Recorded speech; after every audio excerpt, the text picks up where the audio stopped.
Welcome na naman sa isang episode ng Pinoy Toy Story. And today, meron tayong dumating na delivery. Ayan o. At hindi po yan pagkain dahil ang laman niya ay mga laruan.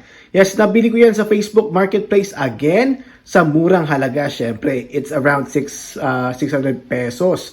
At ang laman niyan ay punong-puno yan ng action figure toys. Mix of action figure toys. Kaya naman bubuksan ko na siya para makita nyo kung ano yung mga laman. At ako rin para makita ko kasi actually it's my first time to see what's inside. Kaya sabay-sabay nating tignan. Wait, silipin muna natin. Ayan, nakita nyo na agad. Pero ibuhos natin para mas makita natin lahat kung ano yung laman niya sa loob. Actually, nakita ko na yung iba dito. Kung nasa picture na yung nagbebenta. Pero marami pa daw siyang dinagdag. Kaya majority of this, hindi ko alam kung anong isama or anong laman sa loob. Ayan. Ayan. Mix of action figure siya. May malaki, may maliit. At uy, may nakita na akong trip ko. Unang-una. Ano to? Wow! Si Son Goku. Dragon Ball. Ayan, no? Ayos to, Ayan, no? Panalo. Ang ganda pa, walang damage. Pero ewan ko, parang nawawala ata yung belt niya. May something's missing. Pero yan, panalo yan. Ayos yan. Meron tayong ito si Wonder Woman na bendables, I think. If I'm not mistaken. Nabibend siya. So, bendables yan. At merong maskara. Wow. Ano po? Oy, hindi to si Green Goblin. Pinapanood ko lang ito isang araw. But I forgot. Pero hindi yan si Green Goblin. Pero Spider-Man to. For sure. Ito. Meron nga tayong Spider-Man. Ayan. Nice. At ito rin yung parang latest version ng Bendables. Ibang brand siya pero same idea. What else do we have here? Meron tayong mga, ayan, parang McDonald's toys. Ayan. Ayan, shades. Ayan pa. Ewan ko ano yan. Aso. Ayun, no? Cinderella. At ito pa.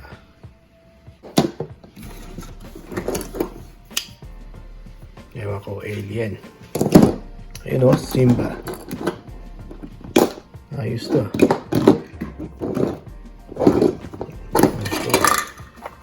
Pokemon. At parang may laman siya. Actually, sa loob. Yan ang kailangan nating tignan. Uy, meron nga. Gawa natin yan ng video. Huwag muna ngayon. Tapos, ayun, no? At eto na nga yung character sa Disney movie na Hunchback of Notre Dame. At ano pa ba? Pito. Ayan, no? At boom! Mine na to. Pang personal collection ko na to. Venom. Ang galing, Ayos. Lagyan natin yan sa tabi. Kasi para sa ito ba? Ilabas ko. Nakita ko ngipin. Pustiso. Uy. Zoid. Ayos to. Zoid ba to or Power Ranger? I think it's a Zoid. Yung iba dito parang mga palengke toys Ayan. Which is cool. I love palengke toys. Medyo na-addict na ako dun. Ayan. Ayan ano to? Si Thing ba yan? Parang Fantastic Four. Yeah. Ayan Fantastic Four na. Ewan ko, baka McDonald's toy na naman yan. May aeroplano, meron tayong ito DC naman to. I think parang nakita ko to sa Suicide Squad. Tapos Freddy, Five Nights with Freddy or at Freddy's. But anyways, it's a TV show or movie. Sesame Street, diba? dinosaur car. My Little Ponies. Aladdin. Paano ako na-blackout? Nakalimutan ko yung mga pangalan ng mga characters. Usually, pag nakikita ko pa lang, alam ko na eh. At saka, kaya ako mabili to dahil tignan ko yung ibang mga nakita ko. Ayun pa oh. Flintstone. Ayan o.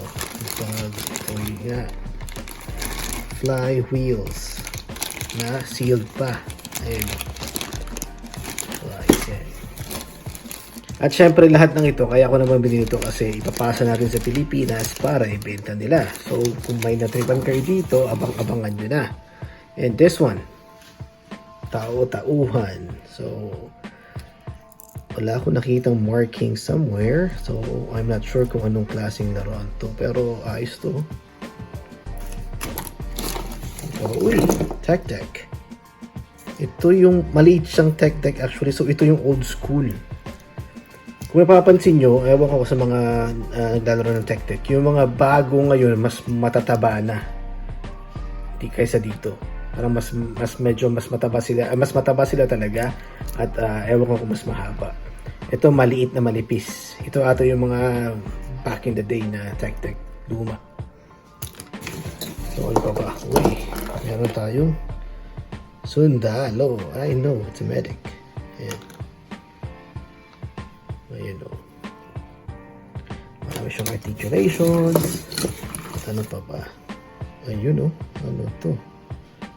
Mga sundalo. It's not a G.I. Joe pero parang knock-off na G.I. Joe. Spider-Man ulit. Oops.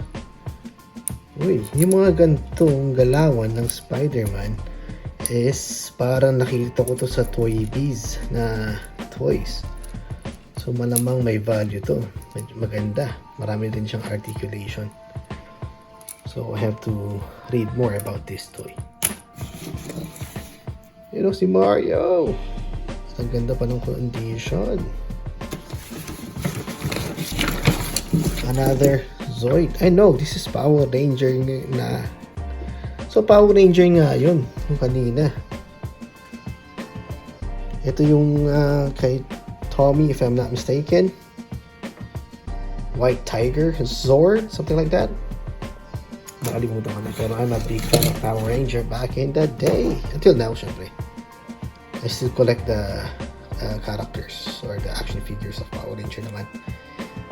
And ito ay pang Cabbage Patch Kids. Tama, you know. So, old school na rin to. Ang angas, oh. Para sa mga baseball fanatic. And this one is from Peanuts.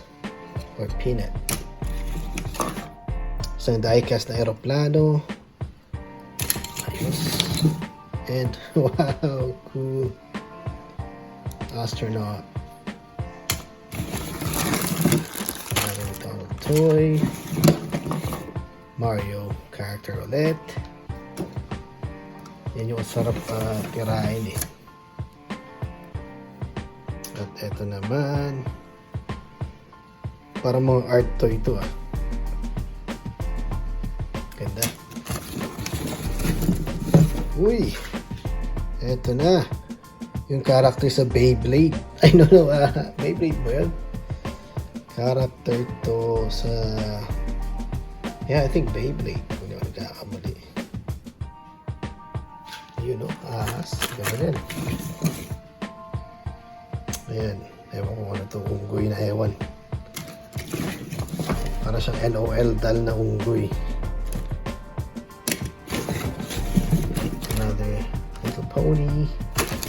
May iba't ibang klase. Pwede natin i-bundle yan. Yung set. Meron din to. Disney rin to eh. So, at meron din to. Freddy's ulit. At may mga putol-putol. May mga animals. May mga maliliit. Si Barney na kasama na din. Tapos, isa namang action figure na tao na maraming articulations. Uy, ayos oh. Hindi to Hot Wheels pero wow, parang itatabi ko nga to at vintage na rin tong mga to, I think. Sa akin na yan. Mga small animals. Another Cabbage Patch Kids. At ito, ewan ko ano to. Alien. Na mukhang vintage. Smurf. Snail. Uy, ito parang palengke toys nga. Pero ito, iba naman sa atin, cowboys and Indians. Or versus Indians. Ito naman mga parang medieval times or parang mga Indians din pero ibang version. Grabe.